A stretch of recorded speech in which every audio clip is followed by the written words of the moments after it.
ሰላም ለእናንተ እንኳን ወደዚህ ቻናል በሰላም መጣችሁ።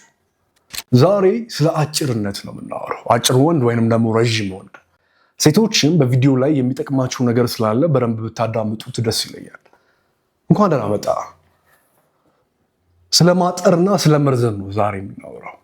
የብዙዎቻችን የበታችነት ስሜት ነው። በተለይም 30 ዓመት ምናምን እስከሚሞላን ድረስ 25 ዓመትን እስከምናልፍ ድረስ ወይንም ደግሞ በህይወታችን ላይ ከፍተኛ የሆነ ኃላፊነት እንዳለብን ከዚህ በላይ የሚያሳስቡ ብዙ ጉዳዮች እንዳሉ እስከሚገባን ድረስ ትልቁ የበታችነት ስሜታችን፣ ትልቁ ድክመታችን ማጠርና መርዘም ነው።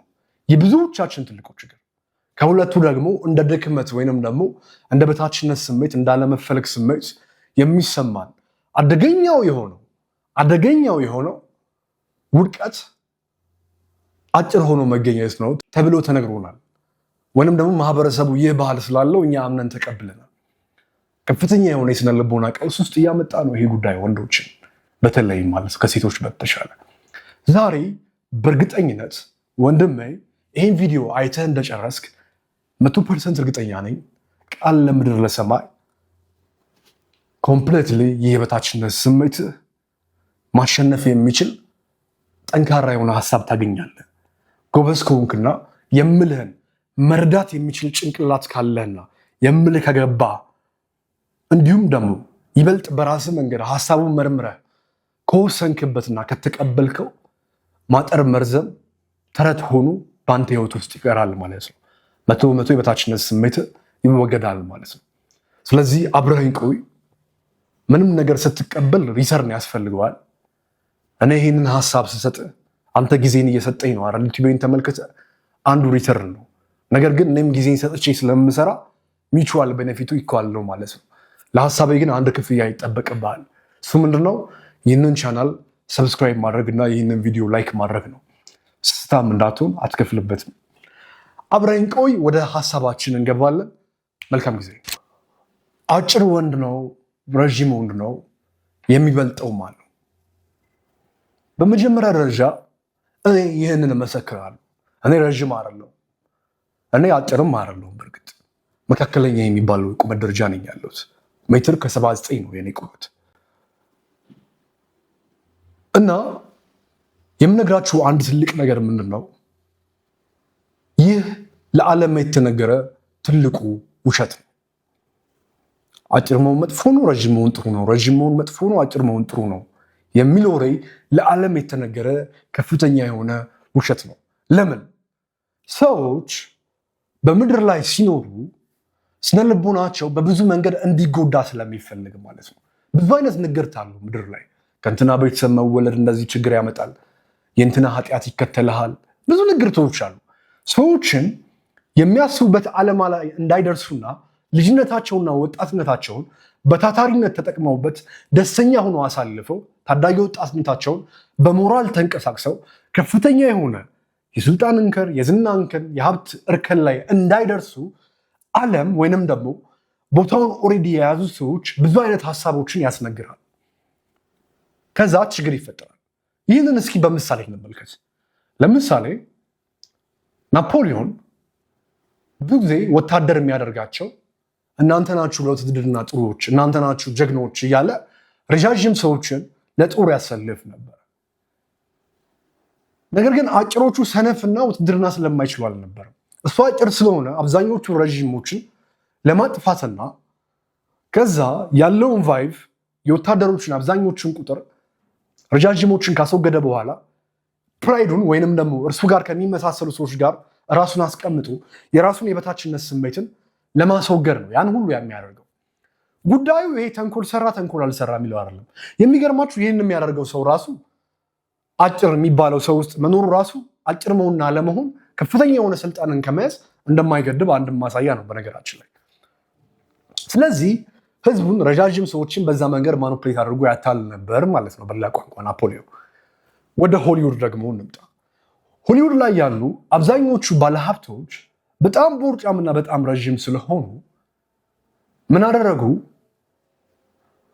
አክትረሶችን ሲመርጡ ረዘም ያሉትን እነሱን የሚመስሉትን ማድረግ ጀመሩ። ምክንያቱም ራሳቸውን በማህበረሰባቸው ባላቸው የዕለት ተዕለት እንቅስቃሴ ላይ ውብ ናቸው ተብሎ እንዲታሰብ ስለሚፈለግ ማለት ነው። ከዛ በኋላ ምን ተፈጠረ? ሀብታሞችንና በጣም የናጠጡ ሰዎችን ደግሞ ምን አደረጓቸው? በጣም በውርጫምና ዝፍዝፍ የሆኑ ሰዎች አድርገው እንዲታዩ አደረጓቸው። ከዛን ጊዜ ጀምሮ እኛ የምናስበው እንደዛ ነው። ኢቨን በጣም ሀብታም ሰው ሆኖ አንዱ ጤናማ ሰውነት ካለው ቀጠን ያለ ሸንቀጥ ያለ ሰው ከሆነ ለትዳር እንኳን ሲጠይቅ ቤተሰብ ምን አለው ብሎ ይጠይቃል። ከዛሬ በጣም ሀብታም ነው እንደዚህ ነው ሲባል እንዴ ታዲያ ምንም ሀብታም አይመስልም እስከሚባል ድረስ ማለት ነው። እንግዲህ የሆሊውድ ሲስተም ላይ ያለና በፊት በናፖሊዮን የህይወት ሂደት ውስጥ የተከናወነ ሀሳብ ነው የነገርኳችሁ። እንደ ምሳሌ ሁለቱን አነሳን። ብዙ ምሳሌ መደርደር አስፈላጊ አይደለም። እናንተ ራሳችሁ በራሳችሁ መንገድ እስከዛሬ የሰማችኋቸውን የተለያዩ ሀሳቦችና ታሪኮች ሪሰርች ስሩባቸው። ይህ ማለት ሰዎች ከሆኑት አንጻር ከራሳቸው ማንነት አንጻር የደህንነት ስሜትን ለራሳቸው ለመፍጠር ከሆኑት በተቃራኒ ያለን ነገር ሁሌም ያጥላላሉ ማለት ነው። ስለዚህ ይህም ማጥላላታቸውን ለመጠቀምና ከፍተኛ የሆነ ተጽዕኖ ለመፍጠር ምን ይጠቀማሉ? ሚዲያንና መጽሐፍትን ይጠቀማሉ። ዛት ዘ ፕሮብሌም። ትልቁ ችግር እዚህ ጋር ነው ያለው። ሚዲያ እና መጽሐፎች ደግሞ እንደ አጠቃላይ ሰዎች አክሰስ የሚያደርጓቸው ኢንፎርሜሽን የሚገኙባቸው ጉዳይ ስለሆነ ሰዎች ደግሞ የሚሰሙትን ነገር ወዲያው የመቀበል ችግር አለባቸው፣ ሳያመዛዝኑ ማለት ነው። ይህ ነገር ደግሞ ከፍተኛ የሆነ ተጽዕኖ ይፈጥራል። ይህ ሚስ ኢንፎርሜሽን ደግሞ የተለያዩ ባህሎችን በማህበረሰባችን ዘንድ አምጥተዋል ማለት ነው። ምድር ላይ ታላላቅ የሆኑ ነገስታቶችን እንመልከት። ኢትዮጵያን በከፍተኛ ሁኔታ በትልቅ ኃይል፣ በትልቅ ጥበብ፣ በትልቅ ስልጣን፣ በትልቅ ክብር ለ40 ዓመት ያስተዳደሯትን ቀዳማዊ አፄ ኃይለሥላሴንም እንመልከት። እንዲሁም ሌሎችን ብዙዎችን ውጭ ሀገር መሄድ እንችላለን፣ በተለያየ መንገድ ማለት ነው። እነዚህ ሰዎች ሀገር ለመምራት ሀገርን ለማስተዳደር ሀብትን በእጃቸው ለማድረግ ቆንጆዎችን ለማግኘት አጭር መሆናቸው ገድቧቸው ያውቃል። በታሪክ እያየን ነው፣ ተመልክተናል። በጣም ረጃጅም ሰዎችንም እንመልከት። በጣም ብዙ ሰዎች አሉ በፊልሙ ዓለም በጣም የታወቁ በስራ ሁኔታቸውና ቦታቸው ላይ ከፍተኛ የሆነ ክብርና ሀብትን ያስገኙ ሰዎችን በተመሳሳይ አሉ። ስለዚህ ጉዳዩ ምንን ያሳያል ማለት ነው? አጭር ነኝ ብሎ የበታችነት ስሜት መፍጠር አለማወቅን፣ እንጭጭነትን ያሳያል። ወይንም ደግሞ ኢንፎርሜሽንን አምኖ የመቀበል ችግርን ያሳያል። እመኑኝ፣ እኔ አጭር ነኝ ብሎ የሚሳቀቅ ሰው ገና አልበሰለም፣ ትንሽነት አለበት ማለት ነው። የተጠቂነት ስሜት አለበት ማለት ነው። የበታችነት ስሜት ያጠቀዋል ማለት ነው። ከዛ እድሜ ልኩን አንድ ሰው በእርግጠኝነት ልክ 18 ዓመት ሲሞላው በቁመቱ ያጠረ ነው እንበልና በቃ እኔ አጭር ነኝ፣ አጭር መሆኔ ከሆነ ፍቅረኛ ያልወደደችው የማያመጣው ነገር የለም፣ አጭር መሆኔ ከሆነ እንደዚህ ሆነው እያለ እስከ 30 ዓመት ይህ ጉዳይ ሲያስጨንቅ ይኖራል፣ ወይንም እስከ 27 ዓመት ድረስ። ከዛ ብንን ሲል ህይወቱ ላይ ያደረገው ነገር የለም። ሌሊቱን በሙሉ አጭር ባልሆን እኮ ይሄን እንደዚህ ሆን ነበር እያለ በማልቀስ ህይወቱን ላይ ራሱን በመጥላት ነው ለካ ያሳለፈው፣ ምንም ቁም ነገር ሳይዝ። ከዛ 30 ላይ 27 ላይ ሲደርስ አጭር ነህ ረዥም ነህ ያለው ሰው የለም። ስንት ብር አለ ስንት ብር የለም፣ ቤት አለ ቤት የለም ያለው ሰው ነው ያለው። ከዛ ይደነግጣል። ዓለም ሌላ ቅርጽ ትይዝበታለች ደግሞ እዛ ጋር ሲደርስ። ይህ ማለት ኢቭን አጭር ነኝ አጭር አይደለሁም የሚል ስነልቦና ፉክክርና ምልከታ አስተሳሰብ ያለው ሰዎች ባላቸው ልጅነታቸውን በሚጨርሱት ጊዜ ውስጥ ነው ማለት ነው። ቋሚ ወደሆነ ህይወት ላይ ሁሉ አይካተትም። ሰዎች ገና ህይወትን ልምድ በሚያደርጉበት ዘመን ላይ ነው ያለው ማለት ነው። አዳም ጨርሶት በተፈጠረው ገና ባልኖረው ላይ ተንቆ በታለፈው እድሜ ላይ ነው ማለት ነው ይህ ጉዳይ ያለው። ኦፍኮርስ አውቃለሁ በዛ እድሜ ላይ ያሉ ሴቶችም ረዥም ሲሆን ደስ ይላቸዋል። ለምን? እና ታዲያ የ25 ዓመትና የ30 ዓመት ቆንጆ የሆነ ጎረምሳ ሰውነቱን ያስተካከለ የሃይስኩል ሙቪ ላይ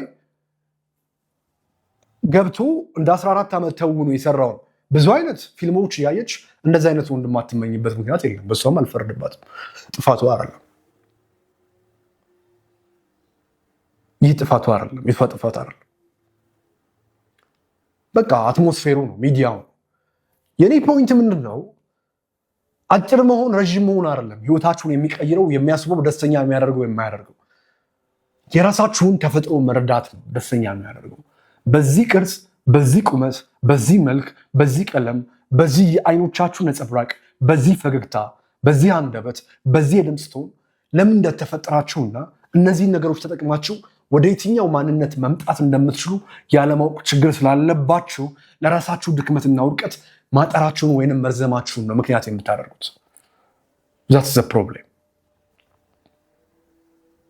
ዛት ዘ ፕሮብሌም። ይህን የተረዱትማ ዓለምን አስተዳደሩ። ይህን የተረዱትማ ከፍተኛ የሆነ የፋይናንስ ተቋሞችን ያዙ። ይህን የተረዱትማ ዛሬም ድረስ ዓለምን እያስጨነቁ ነው። ራሱ የራሽያን ፕሬዚዳንት መመልከት ይቻላል። እንደ ጦር እስከሚፈሩ ድረስ ማለት ነው። ስለዚህ ሚናህን የመለየትና ያለመለየት ጉዳይ ተፈጥሮህን የመረዳትና ያለመረዳት ጉዳይ ነው። ይህ ድክመት ስላለብህና በዚህ ጉዳይ ላይ ስላልነቃህ ቀጥታ መንጋት ታመጣዋለህ። መቼም ሰዎች ሰበብ አያልቅብንም። ኤክስኪውዝ ትፈልግና ትለጠፋለህ። ከዛ ኤክስኪውዝ ስትፈልግ ምን ላይ ታመጣዋለህ? ራስን ወይኔ የተገኘሁበት ቤተሰብ ድሃ ባይሆን ኖሮ አስበዋል። ለዚህ እኮ ነው ከዚህ ቤተሰብ ተገኝቼ ነው ብለህ ታዝናለህ።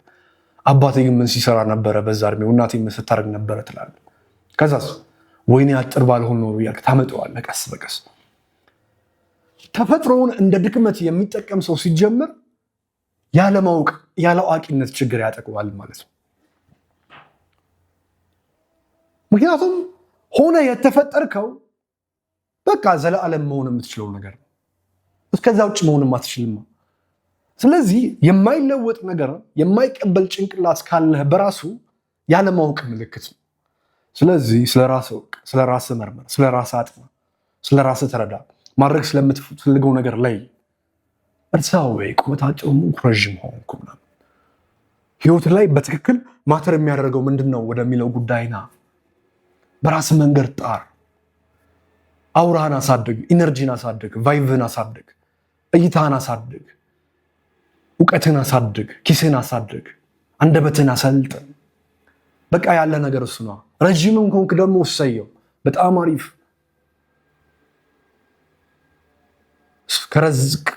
ረዥም ከሆንክ ጅል ነህ ከሚባሉት ወገን እንዳትሆን። ርዝመትህን ከፍተኛ ለሆነ አቅም ተጠቀመው። ረዥም ነገር የሚፈልጉ ነገሮች ላይ እንዴት ራሴን ላሳተፍበት። አንደበትህን አሳምር፣ አለባበስን አስተካክል፣ ሰውነትህን ውብ ለማድረግ ጣር። እንዳትዘፈዘፍ። በጣም ነው የሚያስጠላው መዘፍዘፍ። አትሊስት ጤናማ የሆነ ሉክ ይኑር፣ እይታ ይኑር። አለቀ። ይሄ ነው የሚያስፈልግም አይነት ሴት።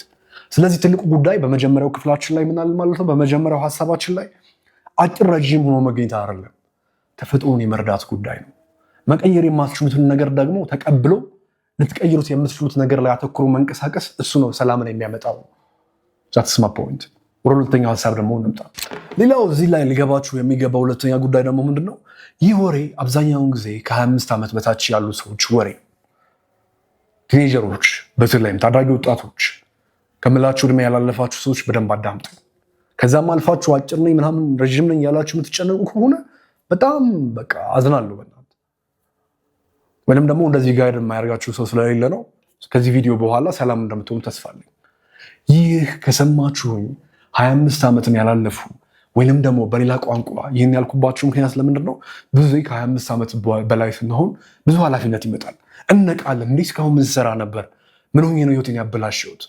በቃ ተምሬ እንደዚህ በ5,000 6,000 ብር ለመቀጠር ነው እንዴ? ቤተሰቤ ለካ ከኔ የሚጠብቀው ነገር አለ። ለካ ማግባት አለብኝ። ለካ ብር መያዝ አለብኝ። ለካ ዛሬ ላይ ጎንበስ ብዬ መስራት በነበረብኝ እድሜ ስላልሰራው አሁን ልስራ ብልም ይሄ ምን አጤ ነው የምባለው? ምን ሆኜ ነው ብለው ሰዎች ይነቃሉ። ስለዚህ ብዙ የሚያሳስብ ጉዳይ ህይወታቸው ላይ ብዙ ኃላፊነት ብዙ ሪስፖንሲቢሊቲ ስለሚቀበሉ ዘይደውን ኬር አጥር ነኝ ረዥም ነኝ ምናምን እሱ አያሳስባቸው። አሁን የሚያሳስባቸው ተፈጥሯቸውን ተጠቅመው አይደለም፣ ተፈጥሯቸው ሌላውን ቀርቶ ያላቸውን ኃይል ያላቸውን ድል ብቻ ተጠቅመው እንዴትም ብለው ራሳቸውን ከፍ ማድረግ ነው እንጂ እነዚህ ነገሮች ታሪክና ተረት ነው። አሁን መንገድ ላይ የሚበላው ዳቦ ያጣ ሰው ስለ አጭር መሆንና ረዥም መሆን የሚያስጨንቀው ይመስላችኋል? ስለዚህ ይህንን ማሰብ በራሱ ያለመብሰል ምልክት ስለሆነ መቆጣጠር የምትችሉበት ነገር ላይ ትኩረታችሁን አድርጋችሁ መንቀሳቀስ መጀመር አለባችሁ ማለት ነው። ምንድነው መቆጣጠር የምትችሉት? አንድ ሀሳባችሁ፣ ሁለተኛ ሰዎች ለሚሰጧችሁ ሀሳብ ወይንም ጥያቄ መስጠት የምትችሉትን ምላሽ፣ ሶስተኛ አካላችሁን፣ አራተኛ እውቀታችሁን፣ አምስተኛስ አረ ብዙ አለ። ሌላውን እናንተ ጨርሱት። ዛት ሰው ተፈጥሯችሁን መቀበል ደግሞ ነገሮችን ለማሳካት ትልቁ ሂደት ነው። ሁሉም ሰው እኮ የራሱ የማይቀበለው ነገር ነበር። እኔ ሀሳቤ ፌመስ ስሆን ወደፊት በቃ እንደዚህ ያስቀይራለሁ፣ እንደዚህ ያደርጋለሁ፣ እንደዚህ ያላሰብኩት ነገር አልነበር። ዛሬ ላይ ግን ሁሉ ከንቱ ሆነ። በኋላ እንዳታፍሩ አደራ ተጠንቅቁ። በልጅነታችን ስኳር ገዝቶ መላስን ህልም አድርገን እንኖር ነበር። በልጅነታችን ስልክ መግዛትም ህልማችንና ምኞታችን ነበር። ዛሬ ግን ስናደርግ ስኳር ገዝቶ መላስ ትርጉም አልባ ሆኖብናል። ዛሬ ግን ስናደርግ ስልኮቻችን ለህይወታችን መበላሸት ትልቅ ምክንያት ሆነዋል። በተመሳሳይም አጭር ነኝ አይደለሁም ብሎ መጨነቅም ነገ ላይ እንደ ስኳሩ እርባና ቢስ መሆኑ ይገባቸዋል። እንደ ስልኩ ስነልቦናችሁን የጎዳ አደገኛ መርዝ እንደሆነ ትረዳላችሁ። ይህ ከመሆኑ በፊት የምትቆጣጠሩት ነገር ላይ አተኩሩ። ይህ ያልበሰሉ ሰዎች ስሜትና ባህሪ ነው። ልጆች አትኑ፣ ህፃናት አትኑ። ዛት ሰው ይሄ ከልብ የመነጨ ወንድማዊ ሀሳብ ነው። ይህን ሀሳብ የሰጠኋችሁ ማለት ነው። በቁመት ብቻም አይደለም በብዙ ነገሮችም ጭምር ማለት ነው። ማነስ፣ መተለቅ ወዘተ እነዚህ የተፈጥሮን ሚዛን የሚያስረዱ ነጸብራቆች ናቸው እንጂ ጥፋቶች ወይንም ስህተቶች አይደሉም። መሆን ያለባችሁን ነው የምትሆኑት። ተፈጥሯችሁን ነው የምትሆኑት። የምትመኙትን አትሆኑ። ስለዚህ ምኞት አቁሙና ያላችሁን ነገር ተጠቅማችሁ የሆነ ነገር ለማግኘት መፋለም ጀምሩ። ዓለም ስጦታውን የምትሰጣችሁ ያኔ ነው። ስለነበረን ጊዜ ከልብ አመሰግናለሁ። በእርግጠኝነት ከዚህ በኋላ አጭር ነኝ እያልክ የምትጨነቅ ከሆነ ልጅነት ያጠቃሃል ማለት ነው። መጠቃቱን ፈልገዋል ማለት ነው። ለውድቀቶችህና ለብዙ አይነት ያለማሳካቶች ምክንያቶች ይህንን ምክንያት አድርገህ መውሰድ ፈልገሃል ማለት ነው እንጂ የምለው በጣም ግልጽ ነው። ከገባና ከተረዳኸው ከሰማኸው አይደለም፣ ካወቅከው አይደለም። ማወቅ ያለ ንቃት ከንቱ ነው። ሰዎች እኮ አልኮል ሲጠጡ ሰውነታቸውን እንደሚጎዳ ያውቃሉ። ነገር ግን በየቀኑ በብዛት ያደርጉታል። እንደውም እጥፍ እየጨመሩ ያውቃሉ፣ ግን አልተረዱትም። አልነቃም አይምሯቸው። በነቃ ቅጽበት እኮ ግራ ነው የሚጋቡት። እንዲህ ምን እያደረግኩ ነው? ለብዙ ዓመታት ራሴን በአልኮል እያሰቃየው ነው። እስካሁን በዚህ ላይ ያጠፋሁት ብር ለካ እኮ ልጅን ያሳክምልኝ ነበረ። ቦታ ገዝቼ ለካ መኖር ችል ነበር። በቤት ኪራይ አልሰቃይም። ከጋሼ ጋር ሁሌ ፊት እኮ የተያየ አልሰቃይም ነበረ ወዘተ። ድንገት የሚመጡ ንቃቶች እኮ አሉ፣ ሀሳቦች። ኢንላይትመንት የሚባለው መገለጽ የሚባለው እሱ ነው፣ ማወቅ ማለት። በተመሳሳይ ከዚህ ቪዲዮ በኋላ አንተም ይህን ነገር በአጽንኦት ከተመለከትከው እዛ ደረጃ ላይ ትደርሳለህ፣ ወደ ንቃት ትመጣለህ እንጂ እውቀት አድርገህ ሰምተህ ለመጽናናትም አትስማኝ። እኔ ለመጽናናት እንድትሰማኝ አልፈልግም። አጽናኛ አይደለሁም። ለመለወጥ ስማኝ፣ ለመቀበል ስማኝ፣ ራስን ከፍ ለማድረግ አርምጠኝ። ይሄው ነው አንበሳዬ። መልካም ጊዜ